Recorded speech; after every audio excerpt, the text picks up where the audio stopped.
Welcome back to the channel, you Kookz. Today on the Van Kookz channel, we are going to be working on tongue and groove in a Ford Transit.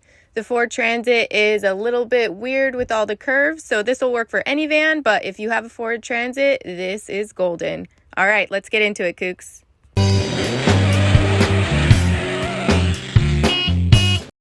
So it's time to start working on painting the ceiling. You're going to want to paint the ceiling first.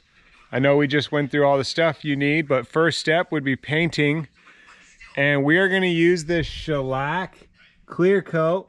We've used it in the past. It looks really nice and it gives it a good finish and we really like it, so we went with it again. And then we're going with this Pine Ridge tongue and groove, V-groove 8-foot pieces here, and you can see they're very thin. We need them to be thin because they need to curve to the van's roof. The Transit's got a weird curve up at the front of it, so we need it to match that, so we went with a nice thin wood, and we'll show you how we get this stuff to bend. But first step is paint. One of the things about these extended Transits, like, they don't have enough cross beams going across that you can go into, so this only makes it, this is an 8-foot and this is about like 8.5 feet or something all the way to there. So we're gonna have to cut it at 5 foot and then just get creative and kind of like go like you would like a wood floor.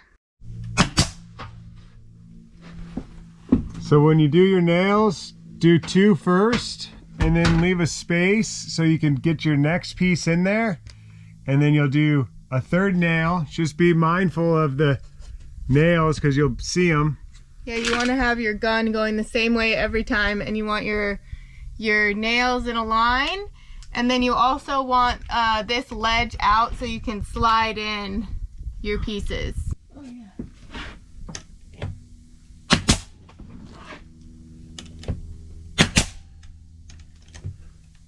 Okay, so we did put some liquid nail on the board here, and then when you're attaching your next one, you can go ahead and hit those 2 outside pieces, and then you can just leave 2 on this one and that empty, and leave that open so you can work that next one in. If you get it too tight, you're going to struggle getting the tongue and groove to, and then you'll break the tongue sometimes. Yeah, so just do 2 on each, and then once you get there, you do 1, and then you do 2.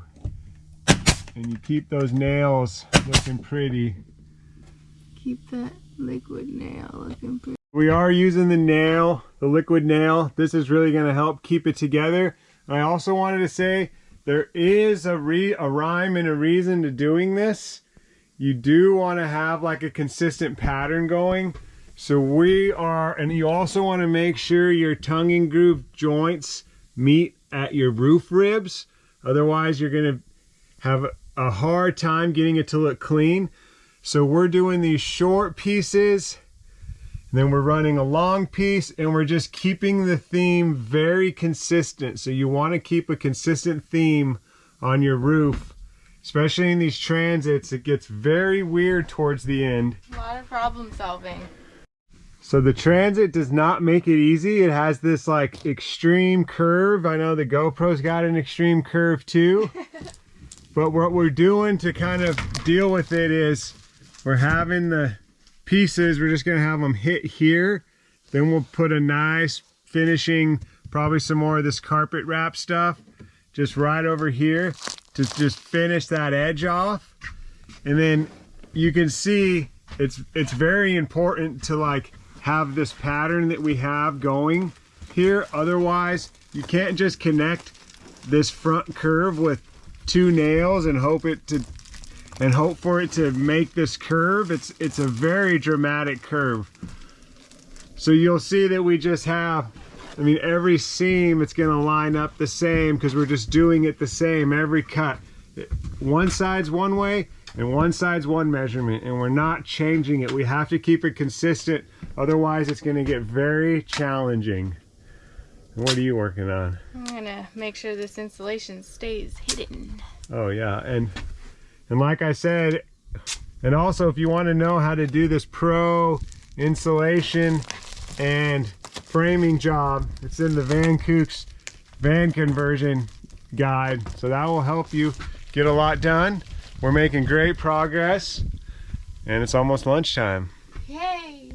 So when doing the tongue and groove, you really want to make sure that your grooves, you can't see any of your tongue, that they're really tight, because if you have one that's off, it'll throw your whole lines off. And when you get to the other side, you'll have like lines that like don't match, and it'll be very frustrating. Trust us, it's happened. And you're really gonna want to get a brad or pin nailer. You can get them for cheap at Harbor Freight, battery powered, or you can rent them, Ace Hardware, Home Depot. So look into it, because it gives it a very clean look. All right, so I'm daisy chaining all my ceiling lights right now. I just want to show you how I do it. I start by just kind of chaining 2 blacks together in a wire butt connector here. So I do 2 into 1, 2 reds into 1, then my ceiling lights, my LEDs will come out of here and go into that place.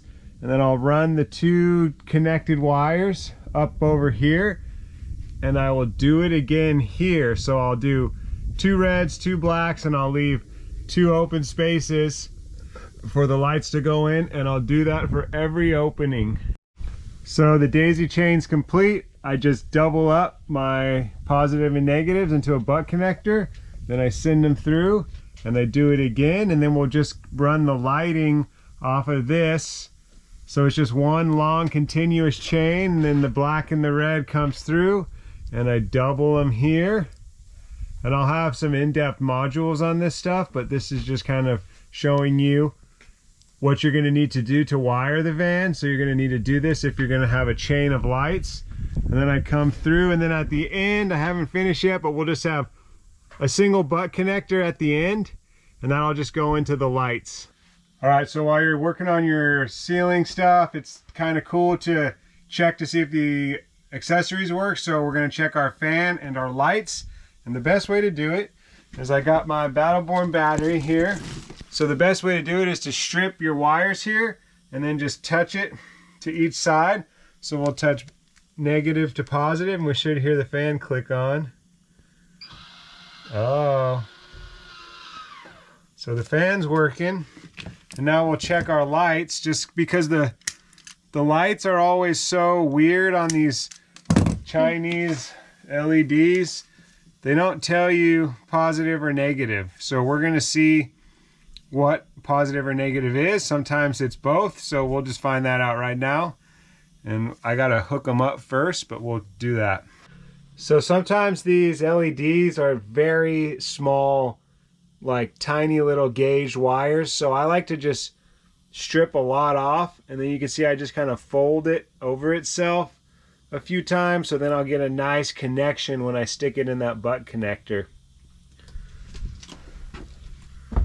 Stick it in here, and now it actually fits more. And now it actually fits a little more like a 16 gauge wire. That's what these blue ones are for. So I'm just gonna kind of twist them up, get them clean, get them sturdy, and put them in here. All right, the light's on, and I got them connected. It's weird on these. I don't think there's any rhyme or reason. Red or black, it looks like they both work. So we're just gonna go with what I have now. I flip the lights around here, and I see it says indiscriminating polarity. So that's cool. I guess it doesn't really matter, positive or negative, because it works on either side. So I'm gonna wire a few of these up. It's very simple. You'll just stick them into your butt connectors and get your wire crimpers and crimp them. And then when we get to it, we will install them, and it's gonna look really nice in here very soon. So I traced this section here, not this outside section, because that you can have an ugly hole, and then this section will cover it. So you want to trace this section here, this smaller section. So I made this, and it fits perfectly. So then I marked my X's, and then I traced that, and then that's where this light will pop through. And I traced one here, and that's where that light will pop through. So once you get to the piece of wood that'll have your light, just make sure you're lining up your lights and pay attention to when they are coming up. And you can use a hole saw, or I like to use the jigsaw. So I'm using the jigsaw, and I'm poking a pilot hole, and I'm going to jig it out. So I like to use the step bit because you can drill a fat hole into it and then get your disc on. It's almost like a hole saw. So before you get too deep on the project, always make sure your ceiling fans and lights are working. So I got my battery here once again, and I'm going to test these lights. So I'll put the positive and negative, and oh, that's your fan. That's the fan. Oops. So the fan works. That's cool. And here's the lights. Woohoo! It works. Cool. So you're always problem solving in the van, and as you see, the fan is here and there's nothing to attach to. So I've made a nice little T&G strip, and I just sent 3 nails through the back, and I'm just going to use this to just kind of go across the back here, and then the bevel for the fan will actually hold that piece in place as well, and I think it's going to work nicely. So there's a little workaround tip for you guys. We'll see how it looks here in a sec. So there we go. It's a nice, perfect cut. I love using the table saw. And now I'll show you how nice it fits. What are you working on over here? I'm working on covering this ugly area. So I carpeted this piece that came with the van, and it's just gonna go right back up there. Yeah, and the transits down here have a very awkward space here. So we just put carpet over the existing foam because making a wood piece there would have been a nightmare. But Danny did a great job. So if you recall, I had to do the glue bit here on this back piece because there's nothing for it to go to. I also put some liquid nail along the edge here because this fan cover is going to hold it up as well, and that liquid nail will just help it sit onto this edge, and that'll kind of hold it all up as well. And I'm also going to do a backing here. Danny just made this template here for this weird cut on the roof. You can see it's very awkward up there. So what you do, cardboard works really good, and you can see here we just use this template. It's the same size as our tongue and groove pieces, and now we'll put it to the test. Oh wow, that looks perfect. We're working on more templates. We're getting really close. This ceiling is looking amazing. We're working on these last bits here, so we're running down these strips. Just been stripping them on the table saw. A table saw is great to have for a van build. So much more clean, and we're getting there. We got the expertise of Danny here, making the perfect stencil, making the perfect template, and we're just excited at our progress. I'll just pull back so you can see how good it looks. So we got our fan dead center down the back. And then you can see the other fan's a bit offset. That's because we have 600 watts of solar on the roof. So we had to offset the fan to fit the panel because the roof is just a weird layout, and fitting 2 max air fans, it was quite a Tetris game. But the Tetris never ends in the van build. I think I got it. And cardboard templates are your friend. So enjoy making them. And Danny's sunglasses are just hanging on for dear life. Ceiling is done. It looks great. Thanks to Danny and her master template work. Alright, you kooks, so that's a wrap on the tongue and groove. It looks great. Obviously the van's all finished and we kind of just cut to the finished product, but we're really excited with how it came out. Remember just to make your templates on the hard parts to make sure that everything fits like a glove. And also just keep in mind you're going to see all these nails, so keep them in one clean line. You're going to be happy in the end that you listened to that nail tip. And I know we didn't get too detailed on this video, but we go into much more detail in our Kookz Masterclass, and you can get that on our website. And if you pre-order, you can get a deal. So thanks for watching, like and subscribe, and we'll see you guys in the next video.